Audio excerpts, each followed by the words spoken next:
It is now 26 minutes to 8. This is Morning Express, and it's time for Person of Interest. This morning, I have Nazlin Umar, who's joining me in studio. And Nazlin, welcome to studio. Great to have you. You're looking very energetic for this time in the morning. Are you a morning person? I'm a morning person, You're yes. a morning person, so you enjoy person. doing stuff in the morning? I love doing stuff early in the morning, and I'm also a very late night person. I have very few hours to sleep. I think you're very bubbly. You have a lot of energy. Where do you get your energy from? I don't know. How would I say that? I think just with the comfort knowing that I've got a pure soul. I have a clean conscience, and I have a passion and determination to defend the masses and the poor and, the rights of the oppressed and the persecuted and the voiceless, really. So, with such a pure heart and a pure mind and a clean soul, knowing you're untouched with any form of corruption or harming anyone or hurting anybody's feelings, really.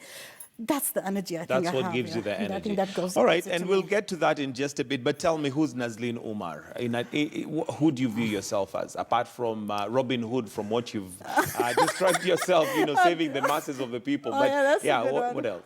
I can say Nazlin Umar is. I have committed my life towards living for the sake of others for the last 23 years. And I'm globally renowned for my work on human rights, good governance, HIV/AIDS, peace, interfaith harmony. I'm globally renowned for my work on global peace. In fact, I was the only woman invited by the King of Spain to host the Second World Congress for rabbis and imams for Middle East peace talks. I actually got the imams of Gaza and the rabbis of Haifa to embrace. So I took a lead in that meeting as well. So many universities have written about me, unknown to me. They've even published about me, University of Pennsylvania, University of Michigan, University of Washington. If you Google Gender and Culture, The Limit of Rights, for example, that's one of the books. I've done a lot of work on this. And I think I would say that my life is a mission from God to serve him as his slave and servant of humanity. And I'm passionate about that. I have many accounts, maybe, bank accounts, but they're empty. I have refused to amass wealth. Why do you have many? Because a little bit comes in and then it goes back out again. That's what I mean. I've committed my life towards living for the sake of others. Okay. So when I get a little bit of money, even 50,000, 100,000, I go in the grassroots somewhere, identify community-based organizations, bring them together, widows or youth groups, and start an income-generating activity. Somebody could misunderstand you for being proud and blowing your own trumpet. I mean, I know you're giving me your CV and your... what would you say to them? Well, you just asked me who is Nazlin Umar, so don't ask me if you're not ready to hear it. No, I'm ready to hear it. It's only that... The thing about blowing your own trumpet, why do you own it in the first place? That's all I'm supposed to say. Why do you own a trumpet in the first place if you're not going to blow it? And anyway, I think Kenyans know me. I have a massive, phenomenal website. It even frightens me when I visit. It's more like an archive, nazlinumar.com. Please visit. And it's an archive of what I've done, what the world says about me, what the beneficiaries of my activities and my mission on life say about me. It's not about me projecting myself. It's the world saying something about Nazlin. And that's the angle I took when my team created my website about 2 years ago. So that was just a background to what I do. My life is a mission from God. When my last born son, I have 4 kids, 2 boys, 2 girls. Omar, when Omar was born, just before he was born, actually, I received a form of... not a message, because prophethood ended. It was a form of knowledge from God, dream while I was awake, really, that I must serve God. I must commit my life to him. I must be at his service. I must speak the truth, however bitter it may be. I must be a voice of the oppressed, and I must go out there to the world and project Islam in the true colors that it is, not clear the misconceptions, and basically speak and defend anyone, whoever they are, wherever they may be. So I don't choose religion, I don't choose color, I don't choose creed. I'm a voice of everybody. So I'm globally renowned for my work on that, really. So the media, the media has projected. Standard Group, I must thank you, at least in the past. Over 10 years ago, you've profiled me twice in 2 or 3 page spreads. Nation did that as well. I've been the most profiled woman in Kenya long before I entered politics because of my work in the civil society. It speaks for itself. It speaks for itself. All right, and I'll come to the political end of it and some of the statements that you have put on your social media handles and all that, but I'll come to that in just a bit. But tell me a little bit about your upbringing. Where did you grow up? Which school did you go to? I was born in Isli, Section 3. I'm an Isli child. I was raised in Isli.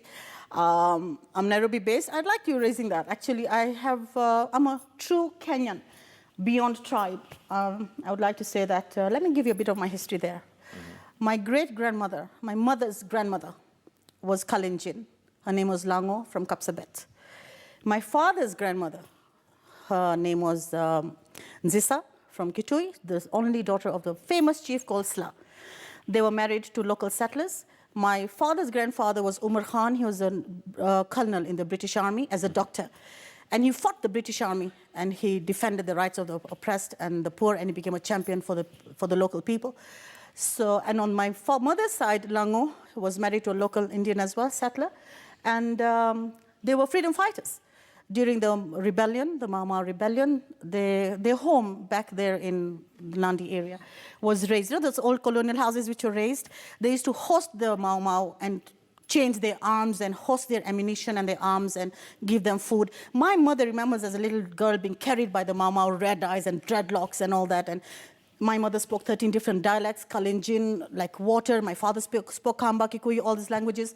So yes, I'm a true daughter of the nation. You're born, bred and Kenyan. Look, my children have Maasai origin from Namanga and Kajiado. Then you definitely are representative of the whole country, as it were. In fact, I am the solution of the tribal poison that has embedded itself in the DNA of the nation. What solution do you have for Kenya in regards to tribalism? Apart from the fact that you're from different parts of the country by virtue of the fact of your bloodline, but yes. What solutions do you have? Tangible solutions. I would like to touch on that. Just let me complete my answer on my upbringing. Okay. I was born in Isli, Section 3. I went to Isli Primary School, completed my primary. I was so clever, I jumped Standard 1 and Standard 2 and actually was taken to Standard 3 because I was so brilliant in class, so they realized my potential when I was a little girl. So then I went to Isli back to St. Teresa's High School. I finished my high school there, and it was amazing. It was a Catholic school. And we went for Mass across the road every Friday, the 4th subject. But then I realized, when I was in Form 1, 13-year-old girl, that, okay, I was one of the best in the Christian religious education in the Catholic mission school that I attended. And it was my first choice. It was my first selection, and I got it because of my brilliant marks in the CPE then.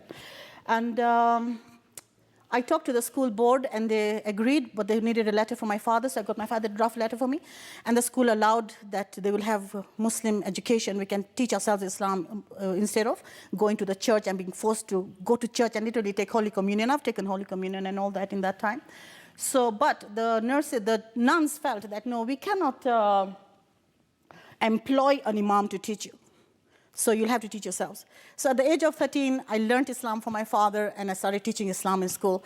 And that, I understand till today, they have Islamic classes going on all the way to the St. Teresa's Primary as well. And I guess that probably set the stage for you to get into leadership. Yes. I also attended a lot of national debates, Kenya Musical Festival Awards, won Kiswahili verse speaking contest, number 1, number 2, number 3 in Kenya. Okay. So I've done quite a bit. You've done quite a bit, and some very good, accolades that you've won so far. But one that maybe you'd agree with me, and I'd like to hear your comments, is when you went for president. Yes. You got 8 votes. People would say that's an epic What did you just say? You got 8 votes. 8 votes. From where? How many did you get? No, you must clarify that. Okay, how many did you get? To give evidence. No, you must have. You just said I had 8 votes. How many Nationally, did you get? I had 8 votes. Here you are. You can tell us how many votes did you have. Which election are you talking about, by the way? When you went for president. Which year was that? 2007. I was on the ballot. And 2007 was declared a disputed election because there was mass theft of votes. So your excuse is that your votes were stolen? No, it's not my excuse. These are facts. I am not the Kriegler report. I'm not the Waki Commission. I'm not the Kriegler board or the Waki Commission, which declared it a disputed election. And that's why there was a coalition government, because Raila fought hard since the elections were stolen. He believed his votes were stolen. But let me give an example there. The Kriegler report showed, and the Waki report and all the other international world spoke that this election was rigged. So do you want to tell me that Raila only stole Kibaki's votes and Kibaki only stole Raila's votes? So yours were Mine stolen were as not well? stolen. So are you saying yours were stolen? If you look at the votes that I gained in Kamba area, in the Kamba regions, eastern region, they were quite large in figures, thousands here, thousands there, thousands here, thousands there, everywhere. And that was because Kalonzo Musyoka, who headed that region, and was also running for president at that time, did not have the machinery for rigging. So you can say that area was closed. Let me give an example of Nyanza, where even in Nyanza, they were showing Nazlin is being elected. In Siaya, Raila showed 160% voter turnout. That was a pure theft. He also stole votes. In his strongholds, he stuffed the ballot and showed that he's a victim on one hand, but in his strongholds, even not only dead voters came out, unregistered voters voted. She even had a show of 160% voter turnout. So clearly, my votes were in thousands. They were counted largely from Kamba area, but the rest were the Kikuyu and the other zones were leading the state machinery with Kibaki. You know clearly well how the votes were stolen. So I find that a bit mischievous coming from you as a media house that I had 8 votes. I wanted to show what those 8 votes are. Not mischievous, but the fact that one might say that you failed in your attempt to become president, but no, I think look at it positively. It is a stepping stone. It is a stepping stone to announce my capacity as a leader.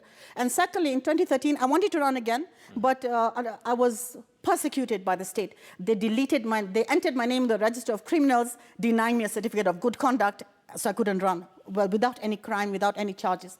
And in 2017, they somehow deleted my name to the register of criminals miraculously and gave me a certificate of good conduct. But at the 11th hour, if you remember, when I was presenting my papers nomination papers at KICC to Chebukati, my name went missing in the BVR. Okay, and I want us to bring that up. And Nazlin Umar was last year not cleared to vie for the August 8th general election. She would later accuse some people of expunging her name from the register. Let's listen in.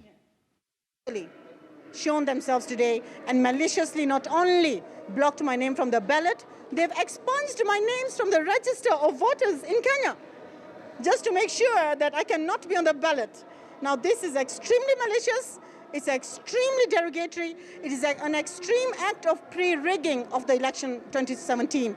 And what I have said in our court papers, the very fact that IBC had to be forced, had to be compelled with the court order for them to submit to me the forms for collecting signatures nationwide is a clear indication that the courts have found them wrong. And not only that, today the verification exercise prior to me coming in the hall has shown that my name has been expunged. Your name cannot be in the register and you're a candidate and you're told to go and verify. You come for verification and it goes missing.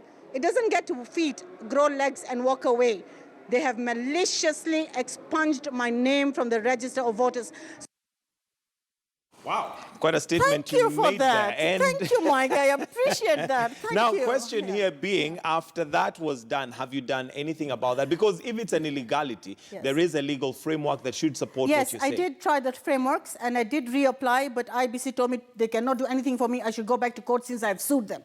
And when I sued them was not for this reason. I sued them because they refused to give me the votes, the document, the books for collecting signatures, and they refused to receive mine, which I'd only created myself and collected 2,000 signatures from about 33 counties all over Kenya. I'd even superseded the limits. And not only did I take IBC to court, I'm the president of the Caucus of Independent Candidates.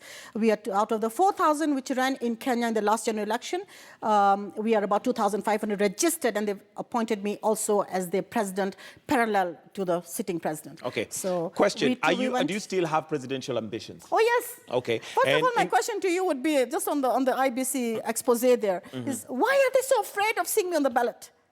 Give me, if I'm nothing, that's a question if I'm nobody, ask IEBC. Let me come on the ballot and let Kenyans make a decision. According to IEBC, maybe they might argue that you had not qualified for whatever reason. But like I said, there's a legal framework for you to validate if they expunged your name. They should let me present my papers to see if I'm qualified or not. They didn't get me the position because before nomination, you have to pass a certain desk, and they realized all my... So do you intend to go for president in 2022? Yes. What do you have for Kenyans? I am going to be on the ballot to 2022, and I don't believe we are going to reach 2022 the way the country is going. I believe we'll have an earlier election.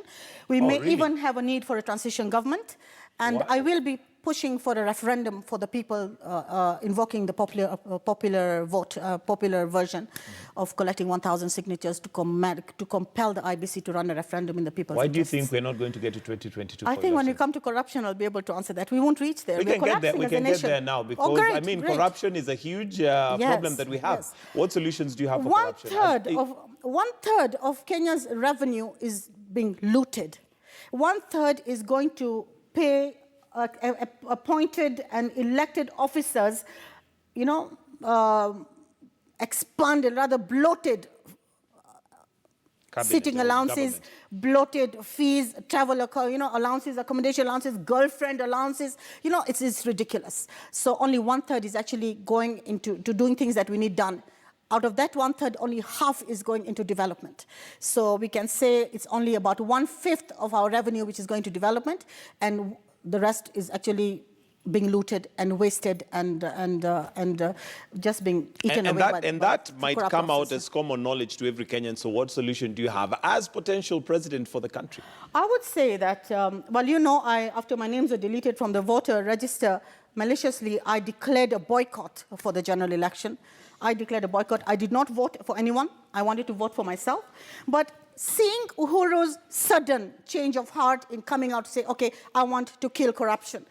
Mr. President, you know, you're not going to do that unless you have political will to come out, go into an office, audit it yourself, pull people out by their collars, and have them charged in court But of that law. would be ridiculous to expect the president to go and audit an What office is he- himself. well, what, his what does he officers- have auditors Let for? me What give is an the example. Auditor General The there for? auditors are thieves. No, the Auditor General, I commend Auditor General for exposing to Kenyans that this much keeps on getting looted, this much cannot be accounted for. I commend him. But what happens after his expose? What happens after his auditing? What is the EACC doing? My God, I would ask first the president to disband the EACC instantly. Let me give an example, my brother. EACC, Ethics and Anti-Corruption Commission, has alleged that they have returned 5 billion shillings looted from Kenyans in the last 5 years. But every year we are spending, Kenyan taxpayers are spending 90 to 95 billion shillings on the EACC per year. So we're spending, in the last 5 years, we spent about half a trillion shillings on the EACC, and they have only brought back 5 billion shillings. And they have caused or failed to identify or to name or to arrest or to charge people who have looted over 3 trillion shillings in Kenya. So 3 trillion plus half a trillion, 3.5 trillion we are spending and wasted because of you, and you have only brought back 5 billion. So for me, I would say our EABC is kept there to insulate thieves, big thieves. We are just, they went and arrested someone who took 2,500 to clear someone's ID. Seriously? Let's talk solutions. What would and you that's do one solution. if Nazlin was elected as president? Yes. What is it that you would do differently? Because all these are legally instituted institutions, and you cannot just wake up one day and decide that let's do away with this. No. You can disband them. It is the president's mandate, according to the constitution, to uphold the constitution and protect the nation and the nation's interests. In the nation's interest, he can go and disband that corrupt body in the first place. He can question the DCI. He can question the DPP. Let me give an example, including what happened in Parliament for the last 2 days from the majority leader, from the DPP, from the DCI, from the CS Mohammed. Everybody is saying there are no big names, but people are refusing to mention them. Do you know why? Everybody, there are two sides of the political divide which are corrupt. Let's be honest as a nation. One is Uhuru's side, one is Ruto's side. I'll be honest with you. I'm not saying the president is corrupt, but his side and the other side. Now, what is happening is... And before you carry on with that line of thought, do you have anything that is evidence towards what you're about to say? You know, if you're those not are very going to let me finish my sentence, I'll lose on the essence of what I was actually saying in the first place. We'll come to that. I just want us to be careful not to make statements that are inflammatory with no evidence. Are you going to say that what I've just said, that there are thieves on both sides of the political divide, is an inflammatory statement? I do not have the authority to say whether they're thieves or not. I don't have the evidence. So since you've invited me to ask me these questions, let me talk openly. I mean, let me not be limited in being able to tell Kenyans what is happening. So long as we're not just polarizing. You've asked me what is my decision in how to tackle corruption, and I'm coming and I'm trying to answer that question. Okay. So let me answer that without, being held back. They are both sides of the divide. So when you hear Dole and others saying in Parliament, oh, so-and-so is doing this, I know the person, you are wrong not to mention the person. So if you know somebody who's bringing in illicit sugar and it's not you, and if you know some companies who are doing this and you're not mentioning names, seriously, and you say, I know the person is sitting on the, he's been a major logger in Kenya, finished our forests, and you know the person, and you're failing to mention the person, then you're part of the crime. Mm-hmm. Not only are you part of the crime, you should be investigated and arrested also, because you are failing to give Kenyans the solution and the names. And you have immunity of Parliament to be able to say every name. So what is happening? You can see that. You can see the CS coming out to say, no, this was wrong. There's no poison. This is targeting our companies. There's two sides of the divide polarized because there's a break. Clearly there's a separation between Ruto and his president. There's no doubt about it. Ruto is separated from his president. Raila Odinga coming on board has created the crack and made it even bigger. The truth is these two are separated. And I've been asking the president, let's admit there's no government really in place. It's a machinery of looting that is in place. If disband the government or sack your deputy president and appoint another one. If it's not working, if there's corruption shown, expose them. My issue is when people mention, oh, there's so much corruption, like the DCI, you're the director of investigation. Matiang'i, you're the CS of Security and Internal Issues. And the DPP, prosecution, what are you afraid? You're coming out to tell us, oh, we will mention big names. What? Are you children? All right, Are Nazlin. you toys? No, hold on. Mention those big names. What is that big Absolutely. deal? So my issue is whatever names I have mentioned, whether I mentioned Ruto and I mentioned others, of course I did, they know it. I need them to mention those names. I want to interrogate the DCI, the DPP, and who was threatening Matiang'i? Matiang'i said he was being threatened. Yes, people are threatening the CS. So people are afraid of mentioning names because they're All right, we need to wind up very briefly. Some of the statements you've made on your social media handles are very strong statements. Yes. Do you have evidence to some of those statements? Yes, I have evidence. Okay. I have evidence, and I'm speaking with authority. I'm speaking with firm belief. And I do believe that, yes, I have. You've also requested that you be given state security. Has that been granted? And why do you need state security? Yeah, let me tell you this, yes. In fact, maybe I can show you some of this. I even carry them just to show you. You can see 3 judge benches in the past in petitions served to all offices. You can see all the stamps. Have ordered that I report to the OCS in some police station, and I did. They've ordered the OCS to come to court and tell the court what is happening. And after hearing the OCS, the court has ordered 3 judge bench. The court has noted the petition application for security. The court hereby directs the police to provide security to the petitioner. This was November 2012. It never happened to date. And they keep on going back to court. Court keeps on ordering them. And in 2007, 2009, I was arrested maliciously for stealing my own Range Rovers.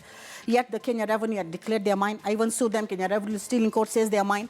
The DCI's office has established a report even after me suing them, when the new DCI came on board, the previous one, not this one. Welcome on board, let's investigate this matter again. And they came up with a report that the cars belonged to me, and there was malice. And the report has been sat on by the officer of the DCI and the DPP to date.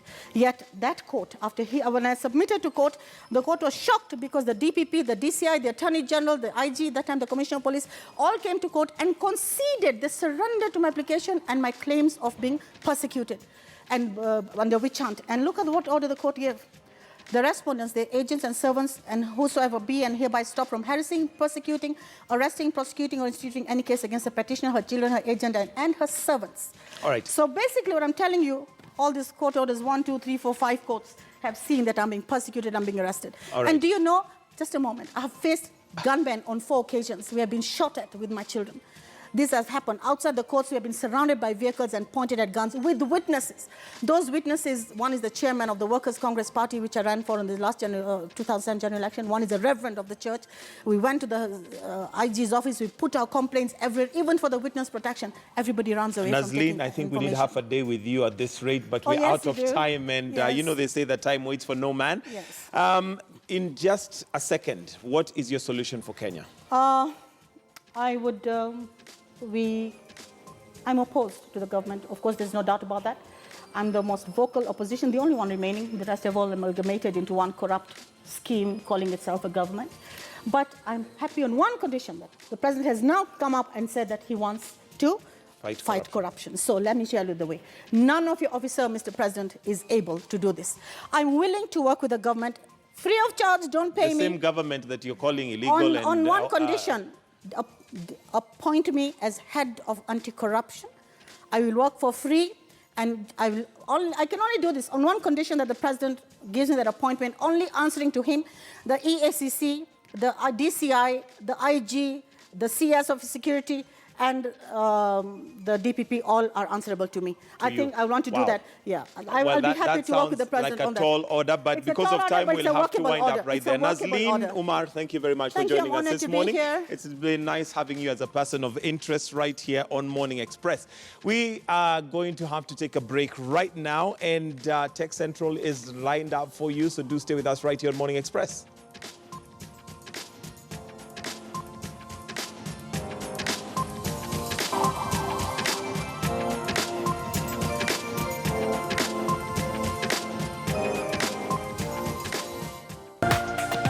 This is KTN News.